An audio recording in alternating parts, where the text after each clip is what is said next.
వైష్ణవి వెన్నెలని పిలిపిస్తూ ఉంటుంది. ఇంతలో అక్కడ ఉన్న వెన్నెల వైష్ణవి దగ్గరికి వచ్చి, "ఏంటి వైష్ణవి ఎందుకు ఇలా రమ్మన్నావు?" అని చెప్పేసైతే అడుగుతూ ఉంటుంది. ఆ మాటలు వినగానే అక్కడ ఉన్న వైష్ణవి మాత్రం, "ప్రేమించిన వాడిని అంత ఈజీగా ఎలా వదులుకోగలుగుతావు? అందుకే వదులుకోలేకపోతున్నావు కదా!" అని చెప్పేసైతే అంటూ ఉంటుంది. ఆ మాటలు వినగానే అక్కడ ఉన్న వెన్నెల మాత్రం, "ఏం మాట్లాడుతుంది వైష్ణవి?" అని చెప్పేసైతే ఒక్కసారిగా షాక్ అయిపోయి వైష్ణవి వైపు అలా చూస్తూ ఉండిపోతుంది. ఇంతలో అక్కడ ఉన్న వైష్ణవి మాత్రం, "నీ ప్లేస్‌లో నేను కూర్చొని పెళ్లి చేసుకున్నాను కదా! అందుకే నువ్వు తట్టుకోలేకపోతున్నావు కదా! అయినా సరే నేను ఎలాగైనా కృష్ణను దక్కించుకుంటాను. కృష్ణకి నా మీద ప్రేమ కలిగేలా నేను చేసుకుంటాను" అని చెప్పేసైతే అంటూ ఉంటుంది. ఆ మాటలు అర్థం కాక అక్కడ ఉన్న వెన్నెల మాత్రం వైష్ణవి వైపు అలా చూస్తూ ఉండిపోతుంది. ఇంతలో అక్కడ ఉన్న వైష్ణవి మాత్రం, "కృష్ణ ఎప్పటికైనా నా వాడే అవుతాడే తప్ప నీ వాడు కాలేడు. అది గుర్తుపెట్టుకో. కృష్ణను మోసం చేసైనా నేను పెళ్లి చేసుకున్నాను. కానీ ఎలాగైనా సరే నా మీద ప్రేమ కలిగేలా నేను చూసుకుంటాను. అప్పటి వరకు నువ్వు మధ్యలోకి వచ్చావా అంటే మర్యాదగా ఉండదు" అని చెప్పేసైతే అక్కడ ఉన్న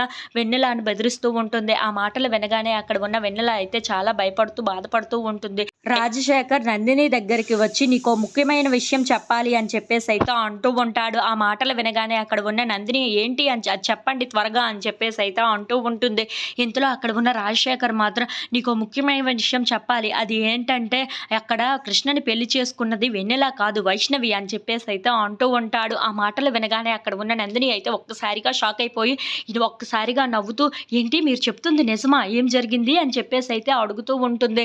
ఇంతలో అక్కడ ఉన్న రాజశేఖర్ మాత్రం, "అవును, ఆ వెన్నెలని పెళ్లి చేసుకోలేదు. ఆ కృష్ణ వైష్ణవిని పెళ్లి చేసుకున్నాడు. ఇదంతా చేసింది వైష్ణవినే. ఇలా నాటకమాడి మరీ పెళ్లి చేయించుకుంది కృష్ణతో" అని చెప్పేసైతే అంటూ ఉంటాడు. ఆ మాటలు వినగానే అక్కడ ఉన్న నందిని అయితే చాలా సంతోషిస్తూ ఉంటుంది. "నాకు కావాల్సింది ఇదే కదా! ఇప్పుడు కదా వరలక్ష్మితో పగ తీర్చుకోవాల్సిన అవకాశం వచ్చింది.